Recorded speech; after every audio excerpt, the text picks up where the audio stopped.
ዕለታዊ መረጃዎችና ዘገባዎችን ይዤ መጥቻለሁ። መረጃና ዘገባዎችን እየተከታተላችሁ አብራችሁ እንድትቆዩ በአክብሮት ጋብዛለሁ። በዚህ ሰዓት የተለያዩ መረጃዎችን ይዣለሁ። እናንተ እየተከታተላችሁ አብራችሁ እንድትቆዩ ስጋብዝ የተለያዩ የግንባር መረጃዎች አሉ። በሌሊት የተደረጉ ዘመቻዎች አሉ። ከዚህ ጋር በተያያዘ በተለይ እንግዲህ በከበባና ጸረ ሽምቅ በሚለው አዲሱ ስልት ጋር በተያያዘ የደረሰ ጉዳት አለ። ይህንን በዝርዝር የማደርሳችሁ ይሆናል።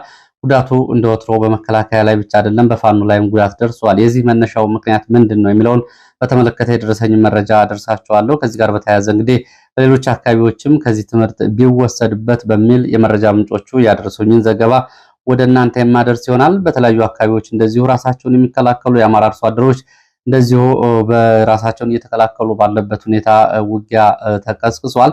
ከዚህ ጋር በተያያዘ እንደዚሁ ዝርዝር መረጃዎችን የማደርሳችሁ ይሆናል። ሌሎችም በርከት ያሉ መረጃዎችን ይዣለሁ።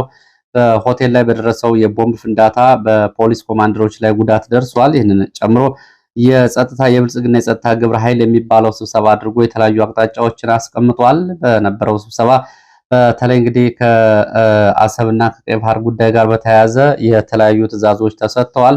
ይህ ግብረ ኃይል እንግዲህ የብሔራዊ መረጃና ደህንነት አገልግሎት፣ የመከላከያ መረጃ ክፍል፣ የፌዴራል ፖሊስ፣ የጸረ ሽብር ግብረ ኃይል እንዲሁም ደግሞ የአዲስ አበባ ፖሊስና ሌሎች የሲቪል ደህንነቶችን ጭምር ያካተተ ቡድን ነው። ይሄ ስብሰባ ነበረው። ምን ምን ጉዳዮችን ተመልክቷል የሚለውን በተመለከተ መረጃዎች ደርሰውኛል፣ ወደ እናንተ የማደርስ ይሆናል።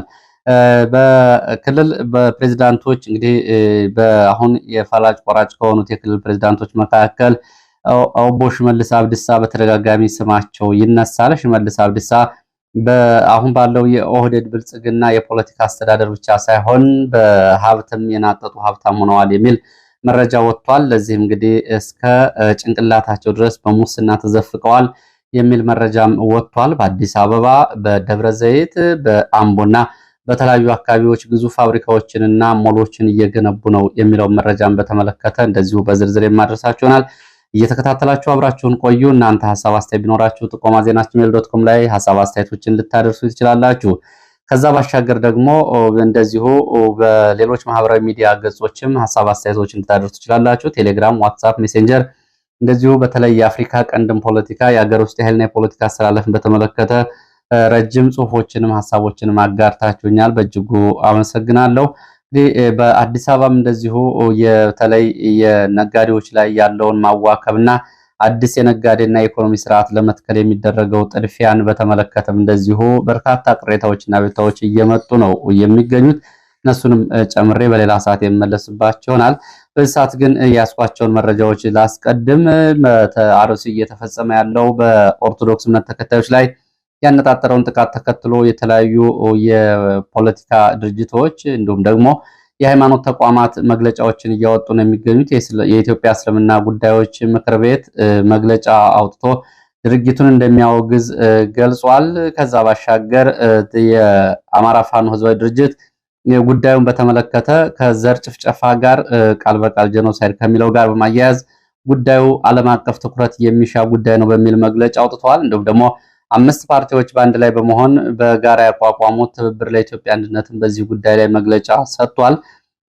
በመጀመሪያ የአማራ ፋኖ ህዝባዊ ድርጅት በኦሮሚያ ክልል የዳግም የተቀሰቀሰው የዘር ጭፍጨፋ የዓለምን ትኩረት ይሻል በሚል በሰጠው መግለጫ እንግዲህ አንደኛ በአርሲ ዞን ጉና መርቲ ወረዳዎች ጥቅምት 14 ለ15 አጥቢያ የተፈጸመውና 17 ሰዎች የተጨፈጨፉበትን ጭፍጨፋ በተመለከተ በብልጽግና ጨፍጫፊ ታጣቂዎች ወይም ደግሞ ጄኖሳይደርስ ሲል ገልጿቸዋል። ሁለተኛ በሸርካ ወረዳ በዚሁ ባሩሲ ጥቅምት 17 ለ18 አጥቢያ 3 ሰላማዊ ሰዎች በማንነታቸውን መሰረት ባደረገ ሁኔታ በሚከተሉት እምነት ምክንያት ተጨፍጭፈዋል። ሶስተኛ ሆንቆሎ ዋቤ ወረዳ በ18 ለ19 አጥቢያ 5 ሰዎች ብሔራቸውና ሃይማኖታቸውን መሰረት አድርጎ በብልጽግና ዘር አጥፊ ታጣቂዎች ተጨፍጭፈዋል።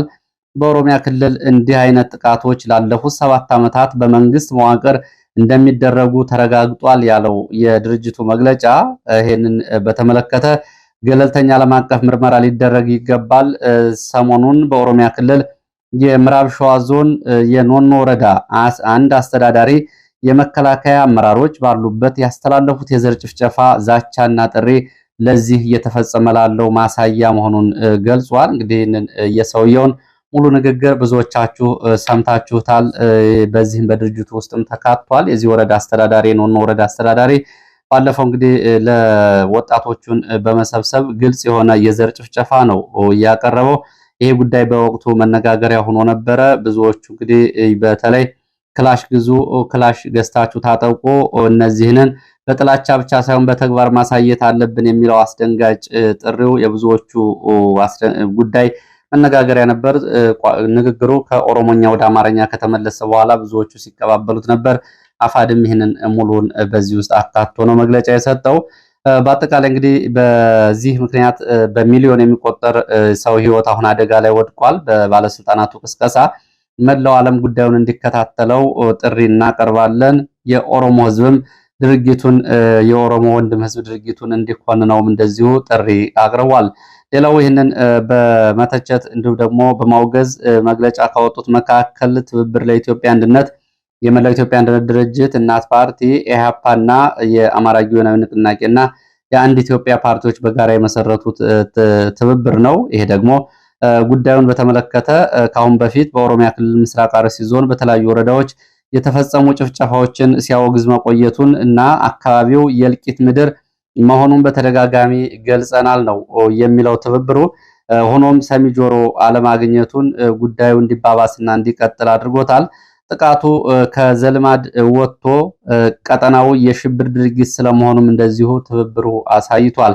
በነገራችን ላይ ከዚህ ጋር በተያያዘ ባለፈው በዚህ መረጃ ጊዜ በተላለፈ ዘገባ በዚህ አካባቢ ጥቃቶችን የሚፈጽሙ ታጣቂዎች እስከ ሞቃዲሾ መካከለኛው ሸበሌ ድረስ ስምሪት የወሰዱ ስለመሆናቸው የመረጃ ምንጮችን ዋቢ በማድረግ የቀረበ ዘገባ አለ። በጉዳዩ ላይ ምርመራ ማድረግ የሚፈልግ ዓለም አቀፍ የጸረ ሽብር ቡድን ወይም ደግሞ ግብረ ኃይል ካለ እነዛን መረጃዎች መሰረት በማድረግ ወደ አካባቢው ተንቀሳቅሶ ከባሌ አርሲ እስከ ምስራቅ እና ምዕራብ ሐረርጌ አካባቢዎች ድረስ እስከ ሞቃዲሾ የአይኤስኤስ እና የአልሸባብ የመካከለኛው ሸበሌ ግዛቶች ድረስ ያለውን ትስስር ማጥናት ይችላል። ይህንን ነው ትብብሩ ዛሬ እንደዚሁ ዓለም አቀፍ የሽብር ሰንሰለት ያካተተ ነው ሲል የገለጸው። እንግዲህ በአጠቃላይ በይህንን ጉዳይ በተመለከተ አራት ጥሪዎችን አቅርቧል። አንደኛው በኢትዮጵያ ውስጥ የሚፈጸመው ጥቃት መንግስታዊ መዋቅርን የተከተለ ስርዓቱ ተጨማሪ እጅ ያለበት ስለሆነ ገለልተኛ ዓለም አቀፍ ምርመራዎች እንዲደረጉ ጥሪ አቅርቧል።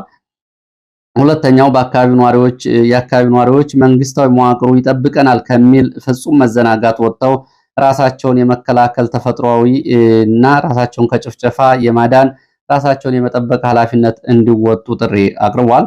ሶስተኛ የሃይማኖት አባቶች ከፍርሃት ቆፈን ወጥተው አዎንታዊ ሚናቸውንና አባታዊ ግዴታቸውን እንዲወጡና ከሌሎች ጋር በመተባበር በጉዳዩ ዙሪያ የሚገባቸውን ኃላፊነት እንዲወጡ ጥሪ አቅርቧል።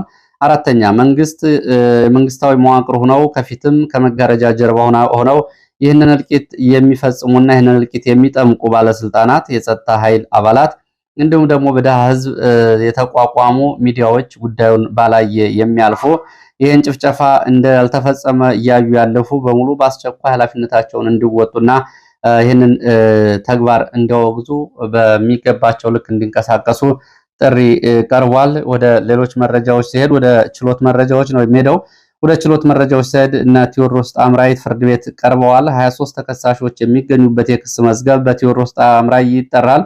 የፖለቲካና የህሊና እስረኞች ናቸው። አንዱ እንግዲህ ቴዎድሮስ ጣምራይ በዚህ መዝገብ በስም የሚጠራው በፍርድ ቤት አልቀረበም። ምክንያቱም የጤና እክል ገጥሞት ነው ተብሏል። እንግዲህ ይሄ ቀጠሮ ተሰጥቶ የነበረው የአቃቢ ህግ ምስክሮችን ቃል መርምሮ ብይን ለመስጠት ነበረ። ነገር ግን ዳኞቹ ብይን ለመስጠት ገና ጊዜ ያስፈልገናል ማለታቸውን ተከትሎ ለጥቅምት 28 ለሚቀጥለው አርብ 2018 ተለዋጭ ቀጠሮ ተሰጥቷል።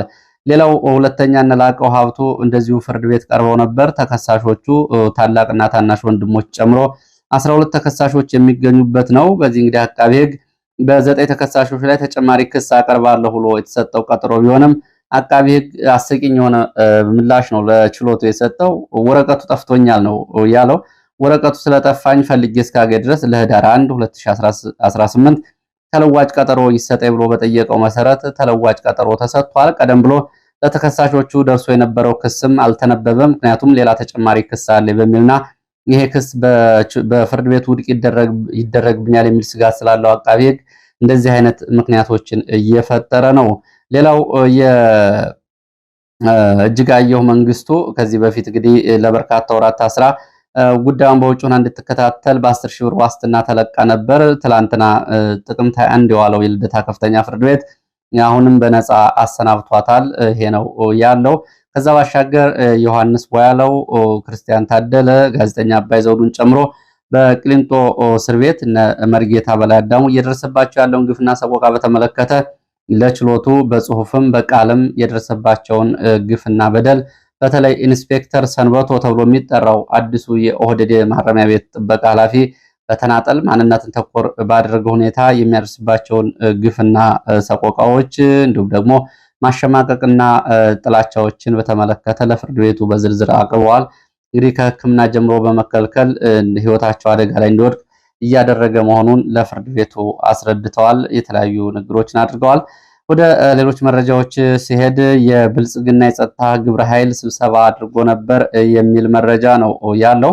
እንግዲህ በዚህ ስብሰባ የተለያዩ አቅጣጫዎች ተሰጥተዋል። የመከላከያ ደህንነት፣ የብሔራዊ መረጃና ደህንነት አገልግሎት፣ የፌዴራል ፖሊስ፣ የአዲስ አበባ ፖሊስ እና ሌሎች በፖለቲካ ባለስልጣናት በሚገኙበት ግብረ ኃይል በወቅታዊ የጸጥታ ሁኔታ ላይ ስብሰባ አድርጓል። አቅጣጫም አስቀምጧል ነው የተባለው።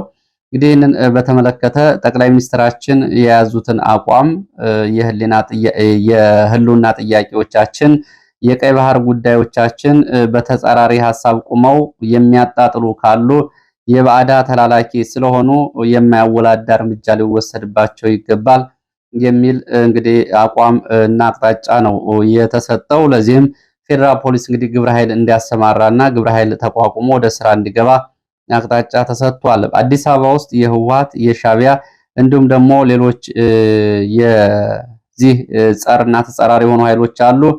በይህንንም በተመለከተ እንደዚሁ እርምጃ እንዲወሰድ እና የቤት ለቤት አሰሳ እንዲሁም ደግሞ የምርመራና የማጣራት የፍተሻና ብርበራ በመረጃ ላይ እንደዚሁ በመጡ ጥቆማዎች ላይ መሰረት ተደርጎ ስራ እንዲሰራ የሚል ትዕዛዝ ተሰጥቷል። ሌላው የኤርትራው ብርጌድና ሐምዱ የሚባለው የኢሳያስን መንግስት በኃይል ለመጣል ለሚደረገው እንቅስቃሴ ያግዛል ተብሎ በብልጽግና ሲደገፍ የነበረው ብርጌድና ሐምዱና ሰማያዊ ማዕበል ተብሎ የሚጠራው ቡድን ውስጥ የተወሰኑት በህገወጥ የዶላር ንግድ ተሰማርተዋል የሚል ጉዳይም ተነስቷል። በህገወጥ የዶላር ንግድ ተሰማርተዋል፣ ዶላሩ ደግሞ የነሱ አይደለም፣ ዶላሩ የሻዕቢያ ዶላር ነው በሚል እንግዲህ ከዚህ ጋር እርምጃ ይወሰድ የሚል አቅጣጫም ስለመሰጠቱ ነው መረጃዎች የሚገልጹት። እንግዲህ ምን አይነት እርምጃ ነው የሚለው አሁን ወዳጅ የተባሉት የያዙት ገንዘብ የሻዕቢያ ነው ወደሚል ፍረጃ እና አቅጣጫ ተሰጥቶባቸዋል። በአዲስ አበባ በተለያዩ ተቋማት ከሰፊ ድጋፍ አለው ጽንፈኛው በሚልም እንደዚሁ በዚህም እንደዚሁ ግምገማ ተነስቷል። ይህንን ተከትሎ ይህንን ድጋፍ መበጠስ አለብን፣ የአማራ ብልጽግና መዋቅር ውስጥ አኩራፊ ቡድን የጽንፈኛ መገልገያ ነው፣ በኦሮሞ ውስጥም ሆነው ለዚህ ተላላኪ የሆኑ ሰዎች አሉ በሚል እንደዚሁ ግምገማ ተነስቷል። እንግዲህ የግብረ ኃይል ስምሪት ይደረግ ነው የተባለው። ከዚህ ጋር በተያያዘ እንግዲህ ይህንን በተመለከተ ንዑስ ግብረ ኃይል ተቋቁሞ ወደ ተግባር እንዲገባ ተብሏል። እንግዲህ ያው ይሄ መረጃና በተለይ ከዚህ ጋር በስጋት የሚነሱ ሰዎች ጥንቃቄ ሊያደርጉ እንደሚገባቸው ነው የመረጃ ምንጮች የገለጹት። ሌላው የፖለቲካና የህሊና እስረኞች ጋር ድርድርና ውይይት ይደረግ የሚልም እንደዚሁ ስለመነሳቱ የሾለኩ መረጃዎች አመላክተዋል። በቅሊንጦ ታስረው ከሚገኙ እስረኞች ጋር ውይይት ይደረግ፣ ሽማግሌ ይመረጥ፣ የሚመረጡ ሽማግሌዎች ደግሞ ሁለት ዓላማና ግብ ይዘው ተልዕኮ መውሰድ ይኖርባቸዋል የሚል አቅጣጫም ተነስቷል የተባለው አንደኛው እስረኞቹ ጋር የመንግስት ውይይትና ድርድር ማመቻቸት፣ ሁለተኛው ደግሞ ከእስረኞቹ ውስጥ ጫካ ካሉ ፋኖች ጋር እንደዚሁ መንግስት ለማነጋገርና ለማወያየት ሚናቸውን እንዲወጡ ለማድረግ የሚል ነው። ከለዚህ እንግዲህ ከሃይማኖት አባቶች፣ ባለሀብቶች፣ ከምሁራና ከሌሎቹ ግብረ ኃይል እንዲቋቋም አቅጣጫ ስለመሰጠቱ ታውቋል። የመጀመሪያ ዙር እንግዲህ ዋናው ግብረ ኃይል ሳይሄድ የተወሰኑ ሽማግሌዎች በመሄድ ጉዳዩን እያለማመዱ እንዲቆዩና እስር ቤት አካባቢ ያለውን ግብረ መልስ ይዘው እንዲመጡ አቅጣጫ ተሰጥቷል ተብሏል። ሌላው እንግዲህ የብልጽግና የሚዲያ ሰራዊትን በትይዩ እንደዚሁ ስምሪት ተሰጥቶታል። የብልጽግና የሚዲያ ሰራዊት ውስጥ እንግዲህ በአዲስ የትግረኛ የብልጽግና የሚዲያ ሰራዊት ወደ አዲስ መጥቶ ተቋቁሞ ወደ ስራ እንዲገባ አስፈላጊው በጀትና እንደዚሁም የሰው ኃይል የቁሳቁስ የማሟላት ስራ እየተሰራለት ነው። በዓለም አቀፍ ደረጃ በእንግሊዝኛና በአረበኛም እንደዚሁ የሚሰራ ግብረ ኃይል በብልጽግና የሚዲያ ሰራዊት ውስጥ አብሮ ተካቶ አቅጣጫ ተሰጥቶታል ብለዋል። በዚህ እንግዲህ ከዚህ አንጻር በተለይ አሰብን፣ ቀይ ባህርን ጦርነት አያስፈልግም በድርድር ይፈታ የሚሉትን ካሉ ሰፊ የስም ማጥፋት ከህዝብ የመነጠል ከሃዲና ተላላኪ የሚል ስም በመስጠት አንገት የማስደፋት ስራ እንዲሰራ የሚዲያ ሰራዊቱ አቅጣጫ ተሰጥቶታል። ለዚህም ደግሞ የትግረኛው የብልጽግና የሚዲያ ሰራዊት ተደራጅቶ መሪዎች እና አጀንዳ አርቃቂዎች ተመድበው ወደ ስራ እንዲገባ ያው አስፈላጊው ነገር ተሟልቶለታል።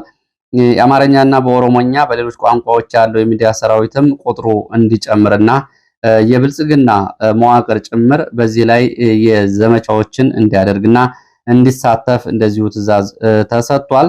በሌላው በዓለም አቀፍ ቋንቋዎች በእንግሊዝኛና በአረበኛ የሚዲያ ሰራዊት እንደዚሁ እንዲሰማራና በተለይ በዚህ ውስጥ ሚኒስተሮች ሁሉ የተካተቱበት የአምባሳደሮች እና የውጭ ጉዳይ መስሪያ ቤት ቢሮ ሰዎች የሚያውቁት የዚህ የሚዲያ ሰራዊት ስምሪት እንዲያደርግ ተሰጥቷል። እንግዲህ በዚህ በኩል ከጦርነቱ በፊት በተለያዩ ቋንቋዎች መረጃዎች እንዲሰራጩ ትዕዛዝ ተሰጥቷል። ሌላም ከአዲስ አበባ ዩኒቨርሲቲ ከአፍሪካ ልቀት ማዕከል ከሚባሉና ከተለያዩ ዩኒቨርሲቲዎች እና እንደዚሁም ደግሞ የምርምር ተቋማት የተውጣጣ አንድ ግብረ ኃይልም ተቋቁሟል። ይህም የሐሳብ አመንጭ ወይም ደግሞ ቲንክ ታንክ ተብሎ የሚጠራ ቡድን ነው። ይህ እንግዲህ የተለያዩ ድረገጾችን የአፍሪካን ስም የያዙ የአፍሪካ ቀንድ ስም የያዙ ድረገጾችን በመክፈት በየቀኑ በውይይት የሚያፈልቋቸውን ሀሳቦች እንደዚሁ እንዲያሰራጩ አቅጣጫ ተሰጥቷል ተብሏል። እንግዲህ ወደፊት የሚመጡ የማህበራዊ ሚዲያ ጉዳዮች ካሉ ከዚህ በመነሳት የተሰጠ አቅጣጫ እንደሆነ ሊታወቅ ይገባል ሲሉ የመረጃ ምንጮች ይህንን አድርሰዋል። ወደ ሌሎች መረጃዎች ነው የሚሄደው። ወደ ሌሎች መረጃዎች ሲሄድ ወደ ወለጋ የሚወስደን መረጃ ነው የማስከትለው። በወለጋ ከባድ ውጊያ እየተደረገ ነው ተብሏል። እንግዲህ ይህንን ውጊያ በተመለከተ እንደ ወትሮው የታጠቀ ኃይል እንዲሁም ደግሞ የተደራጀ ኃይል ሳይሆን በአካባቢ የሚኖሩ የአማራ አርሶ አደሮች ትጥቅ ፍቱ በሚል ትጥቅ አንፈታም በሚል ነው ውጊያ እያደረጉ ያሉት። ያው እንግዲህ ላለፉት 6 ዓመታት በአካባቢው በተከታታይ ሲፈጸም የነበረው ጭፍጨፋ አሁን አርሶ አደሮች ራሳቸውን መከላከል ጀምረዋል። በተፈጥሮ እንግዲህ ራሳቸውን እየተከላከሉ ነው የሚገኙት። ይህንን ጉዳይ በተመለከተ ከነ ጀዋር መሐመድ እስከነ መራራ ጉድና ከነ ሽመልስ አብዲሳ እስከነ አብይ አህመድ ድረስ በተለያየ ጊዜ በመፈረጅ እንደዚሁ አቅጣጫ እየሰጡ ነው። የእነዚህን ሰዎች ትጥቃቸውን ካስፈቱ በኋላ ካሁን በፊት በሸኔ አስጨፍጭፏቸዋል። በመደበኛ መንግስት የጸጥታ ኃይል አስጨፍጭፏቸዋል። እንግዲህ ሰሞኑን የኖኖ ወረዳ አስተዳዳሪ በግልጽ የተናገረው ነው እየተፈጸመ ያለው። ይህንን ለመከላከል ራሳቸውን እንግዲህ ካልሞት ባይ ተጋዳይነት በነገራችን ላይ ይህን መረጃ ምንጮች ሲያደርሱኝ 1929-1930 ዓ.ም የፋሽስት ጣሊያን ወራሪ ኢትዮጵያን በተለያዩ የአከላለሎች ከፍሎ ሲያስተዳድር በነበረበት ጊዜ አንደኛው ማዕከል አስመራን ያደረገ የአሁኑን ኤርትራና ትግራይን አንድ ላይ አድርጎ አስመራ ማዕከሉን ያደረገ የጣሊያን አስተዳደር ነበር። ሁለተኛው አማራ እየተባለ ይጠራ የነበረ አስተዳደር አለ። የአሁኑን የወሎ አብዛኛውን አካባቢ የጎጃምና የጎንደርን አካባቢዎች አድርጎ ማዕከሉን ጎንደር ያደረገ አንድ የጣሊያን አስተዳደር ነበር። ሌላው ሐረርጌ የሚባል ከሶማሌና ከአዋሽ በታች ያለውን አጠቃላይ አካቶ ሐረር ላይ የነበረ አንድ የጣሊያን አስተዳደር አለ። ሌላው ደግሞ ደቡብ ምዕራብ ኢትዮጵያ እና ደቡብ ኢትዮጵያን አጠቃላይ ይዞ በእነሱ አጠራር በወቅቱ አጠራር ጋላና ሲዳማ እየተባለ ይጠራ የነበረው ማዕከሉን ጅማ አድርጎ ይንቀሳቀስ የነበረ አወቃቀርና የጎሳ አከላለል ተከልሎ ነበር። ከዚህ ጋር በተያያዘ ጣሊያኖቹ አንድ እቅድ አውጥተው ነበር። በተለይ በዚህ በጅማ ቀጠና በሲዳማና ጅማ ቀጠና በያኔው አጠራር ጋላና ሲዳማ በአሁኑ ኦሮሚያና ጅማ በሚባለው ቀጠና 800,000 አማራዎችን ለማፈናቀል እቅድ ይዘው ነበረ። በመጀመሪያው ዙር 800,000 አማሮችን ለማፈናቀል በጅማ አንገት እየቆረጡ አንድ የአማራ አንገት የቆረጠ ሰው ካለ 30 የጣሊያን ሊሬ ይሰጠዋል በሚል በጅማ ለመጀመሪያ ጊዜ በኦሮሞኛ ሬዲዮ በማሰራጨት ይህን ንግግር አድርገው ነበረ። እንግዲህ በወቅቱ ግን ከዛ የተፈናቀሉት ሰዎች ወደ ሸዋ በተለይ ወደ መራቤቴና የሸዋ ቆላማ አካባቢዎች በመሄድ በቀጥታ እነ ራስ አበበ አረጋይን ነው እየተቀላቀሉት። በዚህ ምክንያት የአርበኞቹ ቁጥር ጨመረ በሚል ፖሊሲያቸውን ለውጠዋል። ፕሮፌሰር አልቤርቶ ሰባኪ በዚህ በመጽሐፋቸው ወይም በሚያሳየው የ5 ዓመት የፋሽስት ጣሊያን ወረራ በሚለውና ምሻው አለማየሁ ወደ አማርኛ በመለሱት መጽሐፍ ውስጥ ይሄ ታሪክ ተካቶ ይገኛል። ከዛ በኋላ አማራው ማፈናቀል ጣሊያኖቹ አቆሙ። ምክንያቱም አርበኛው ጨመረ፣ የአርበኛው ቁጥር አደገ። አካባቢው የሚፈናቀለው በቀጥታ እየሄደ እምቢባይነቱን አሳይቷል። አሁንም ከወለጋ ላለፉት 6 ዓመታት ሲፈናቀሉ የነበሩ አርሶ አደሮች አሁን እዚሁ ነው የምንሞተው በሚል ራሳቸውን እየተከላከሉ ነው የሚገኙት። ይሄ ጉዳዩ እንግዲህ ከሌላ ከፖለቲካ ከምንም ጋር የሚገናኝ አይደለም። አንዳንድ የአማራን ትግል የሚያግዙ የመሰላቸው ሚዲያዎች ጉዳዩን በተለየ መንገድ መደበኛ የትጥቅ ውጊያ አድርገው ይገልጹታል። እሱም አይደለም። እነ ሽመልስ አብዲሳ ደግሞ እንደዚሁ ያን በመቀበል ጽንፈኛና አካባቢው ሕዝብ ላይ ጉዳት ያደረሰ በሚል ይገልጹታል። እሱም አይደለም። እውነታው እነዚህ እየተጨፈጨፉ ያሉ አርሶ አደሮች ወደ አማራ ክልልም ተፈናቅለን የባሰ ነው የሚገጥመን፣ ስለዚህ እዚሁ ላይ ራሳችን እንከላከላለን በሚል እያደረጉት ያለ ተጋድሎ ነው። ዓለም በዚህ ልክ ሊያውቀው የሚገባ የፍትህ ህፃናትን ከመታረድ የመጠበቅ ህይወትን የማሰንበት ንብረትን የመጠበቅ የህልውና ጉዳይ ነው እየተደረገ ያለው። ትጥቃቸውን ፈተው ተቀምጠው በቄሮ ንብረታቸው ወድሟል። በልዩ ኃይል ልጆቻቸው ተደፍረዋል። በሸኔ ታጣቂዎች ታርደው ተገድለዋል። ስለዚህ ትጥቃቸውን ፍቱ የሚለውን ትጥቃን ፈታም የሚለው ራስን የመከላከል ዘመቻ ነው በዚህ ልክ እየተገለጸ የሚገኘው። በዚህ እንግዲህ በከባድ ውጊያ የተደረገ ነው በምስራቅ ወለጋ ሊሙ ገሊላ ተብሎ በሚጠራው ቦታ። በዚህ ውጊያ እንግዲህ የመንግስት ኃይል ትጥቅ ለማስፈታት ወደ አማራ መንደሮች በርካታ ኃይል ከትላንት ጀምሮ አሰማርቶ ነው ውጊያ የተቀሰቀሰው። ላለፉት 3 ቀናት ወደ አካባቢው በርካታ የኦሮሚያ ልዩ ኃይል እንዲሁም ደግሞ ረጲ ኦላ እንግዲህ ይህንንም ስም ባለፈው አስተካክላችሁልኛል። ጋቸና ሲርናና የተለያዩ የኦሮሚያ ክልል የጸጥታ አመራሮችና መከላከያ ያለበት ግብረ ኃይል ወደ አካባቢው ከገባ በኋላ ተቀናጅቶ ለዘመቻ ነው እነዚህ አርሶ አደሮች ራሳቸውን መከላከል የጀመሩት። በተለይ ትላንትና ምሽት ጀምሮ በተለያዩ መኖሪያ መንደሮች ላይ ጥቃት የከፈተው የመንግስት ኃይል ብርቱ መከላከል ከአርሶ አደሮች ያጸፋ ምላሽ ተሰጥቶታል። ትጥቅ እንዲፈቱ እና በጦርነት የተከፈተባቸው አርሶ አደሮችም ራሳቸውን አደራጅተው እየተከላከሉ ባለበት በዚህ ሰዓት በተለይ መንደር 6 መንደር 10 በተባሉ መንደሮች ሌሊቱን በመኖሪያ መንደሮች ገብቶ ከበባ ለማድረግ የተንቀሳቀሰ የኦሮሚያ ልዩ ኃይል አብዛኛው ጉዳት አስተናግዷል። ቀደም ብሎ የገባው የወጣ የለም፣ ከባድ ኪሳራ አስተናግዷል።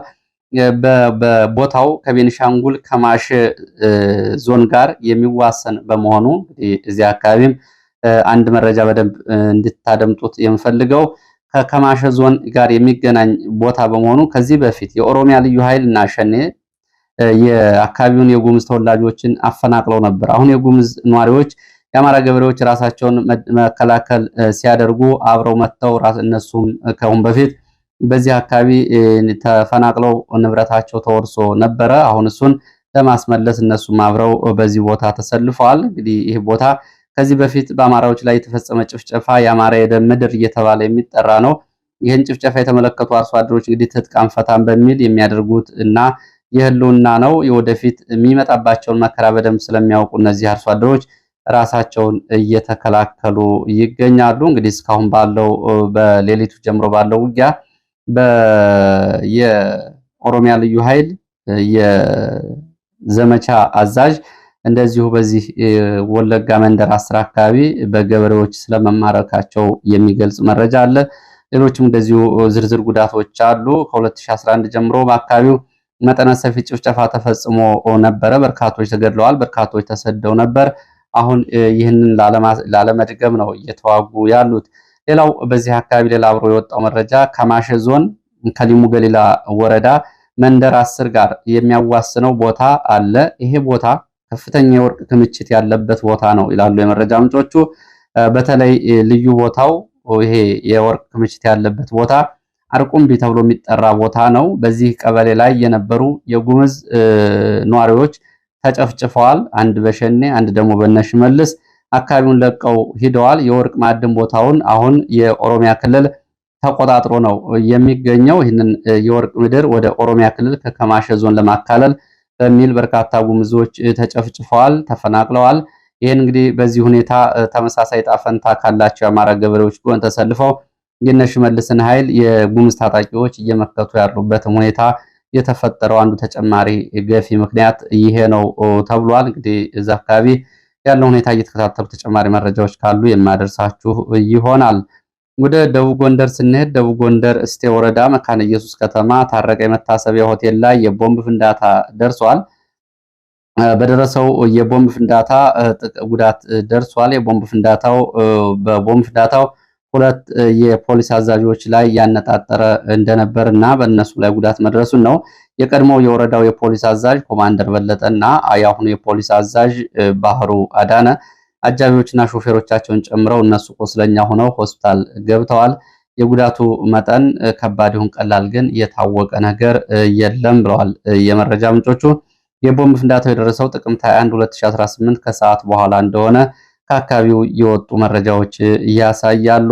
ወደ ሌላው መረጃችን ስንሄድ ወደ ደብረ ዘይት የሚወስደን መረጃ ነው የማስከትለው። ይቅርታ፣ ደብረ ዘይት ሽመልስ አብዲሳ በሚያስገነባው ሆቴል ምክንያት በርካታ ህዝብና የመንግስት ተቋማት እየፈረሱ ነው የሚል መረጃ ነው የመጣው። በደብረ ዘይት ከተማ ቢሸፍቱ ሐይቅ አፋፍ ተብሎ የሚጠራው ደብረ ዘይትን የምታውቁ መረጃውን ተከታተሉ። ቢሸፍቱ አፋፍ ቀበሌ 03 ተብሎ የሚጠራው አካባቢ ወደ ሐይቁ አፋፍ ላለፉት ዓመታት ያለማቋረጥ እየተገነባ ያለ ትልቁ ሆቴል አለ። ይሄ እንግዲህ ሆቴል የነ ሽመልስ አብዲሳ ሆቴል እንደሆነ ነው የሚነገርለት።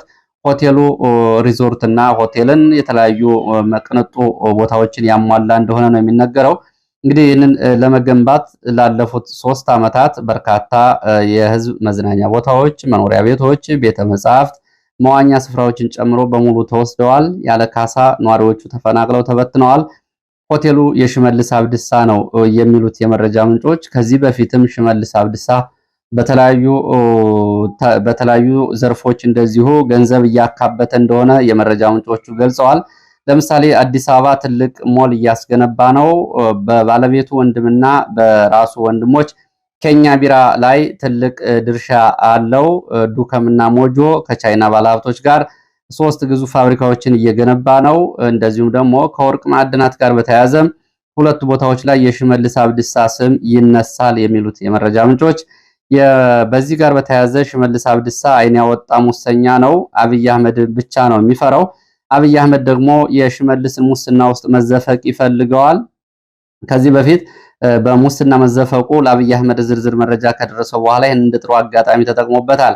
ከአንድ ዓመት በፊት አብይ አህመድ ሽመልስን በዚህ ጉዳይ አስጠንቅቆታል፣ አስፈራርቶታል።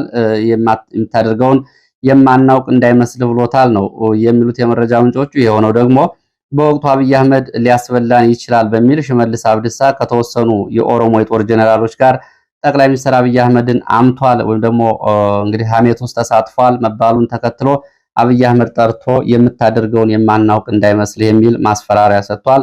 ሽመልስም እንግዲህ በዚህ ዝርፊያና በሙስና ገፍቶበታል ነው የተባለው። ወደ መጨረሻው መረጃ ሲሄድ ወደ ጎንደር የሚወስደን መረጃን የማስከትለው በጎንደር ማዕከላዊ ጎንደር ደንቢያ፣ ምስራቅ ደንቢያ፣ ሱፋንቃራ እና ሰቀልተ ቀጠናዎች በሌሊት በተደረገ ዘመቻ ሰብአዊ፣ ቁሳዊና ወታደራዊ ኪሳራ ደርሷል። በሌሊት ለዘመቻ ለከበባ የገባ የመንግስት ኃይል ጋር በሌሊት ጀምሮ እስከ ረፋድ ግማሽ ቀን በተደረገ ውጊያ ሰብአዊ፣ ቁሳዊና ወታደራዊ ኪሳራ ደርሷል የሚሉት የመረጃ ምንጮች የመንግስት ኃይል የሽምቅ ውጊያ ባለው በዚህ ስልት ነው የሌሊት ዘመቻ የከፈተው። በዘመቻው ፋኖ ከበባ ሰብሮ ለመውጣት ብርቱ ያጸፋ ምላሽ ሰጥቷል። ረፋድ ድረስ በነበረው ውጊያ ስልት እንግዲህ ይሄ አዲሱ የውጊያ ስልት ነው ጸረ ሽምቅ የሚለው። በዚህ ዘመቻ የከፈተው የመንግስት ኃይል እንደዚሁም ሙትና ቁስለኛ ሆኗል። በመንግስት በኩል የሻምበል አዛዥን ጨምሮ ቁጥራቸው ያልታወቀ ሙትና ቁስለኛ ሲሆኑ በፋኖ በኩል እንግዲህ የብርጌድ አዛዦችን ጨምሮ ቁጥራቸው ያልታወቁ የፋኖ አባላት ጉዳት አስተናግደዋል ነው የተባለው። እንግዲህ ጉዳቱን በተመለከተ አሃዛዊ መረጃዎች ወደፊት እየተጣሩ ነው። እንግዲህ አዲሱ የመንግስት ኃይል የጸረ ሽምቅ የሚለው ዘመቻ በማን እየተመራ ነው የሚለውን አብረው መረጃ ያደረሱ የመረጃ ምንጮች ይህንን በተመለከተ ከአሁን በፊት ከፋኖ ከርተው ወዶ ገብ ሚሊሻ በሆኑ ሰዎች እየተመራ ነው። ከዚህ ጋር በተያያዘ እንግዲህ በተለይ ከፋኖ ወደ ሚሊሻ የተቀላቀሉት የፋኖ ቦታዎችን በሌሊት ስምሪት በመስጠት መረጃ መስጠት እንዲሁም ደግሞ አብረው ለመከላከያ መረጃና አዝማች በመሆን ይህንን እያደረጉ ነው። ለነዚህ ጉዳቶች እንግዲህ በዋናነት የመንግስት ኃይል መጠቀም ያደረጋቸው እነዚህን ነው። ስለዚህ ሁሉም ፋኖ ከዚህ ትምህርት ሊወስድ ይገባል። በነገራችን ላይ በዚህ ዘመቻ ሌላው አብሮ የመጣው መረጃ የፋኖ አዛዦች እንዝላልነትም ተጨምሮበት ነው ይሄ ጉዳት የደረሰው። ያላግባብ ንቀት አለ። መረጃዎችን እንደ መረጃ ከመውሰድና ከመጠቀም ይልቅ ንቀት አለ ነው የሚሉት። ምን ያመጣል ነው የሚሉት። ማንም ታጥቋል፣ ምን ያመጣል ብሎ የሚተወው አይደለም። ማንም ምላጩን የነካው መሳሪያ በሙሉ ወደ ተላከበት አቅጣጫ ሄዶ ጉዳት ያደርሳል። እዚህ ጋር የሚናቅ የሚደፈር የለም። ስለዚህ ሁሉም በዚህ ልክ እንግዲህ ጉዳቶችን ያስተናገደው በተለያዩ ምክንያቶች እንደሆነ መረጃዎች ጠቁመዋል። ለዚህ ሰዓት ያስኳቸው መረጃዎች እነዚህ ናቸው። ስለተከታተላችሁ በእጅጉ አመሰግናለሁ። በሌላ ተመሳሳይ መርሃ ግብር እስከምንገናኝ ድረስ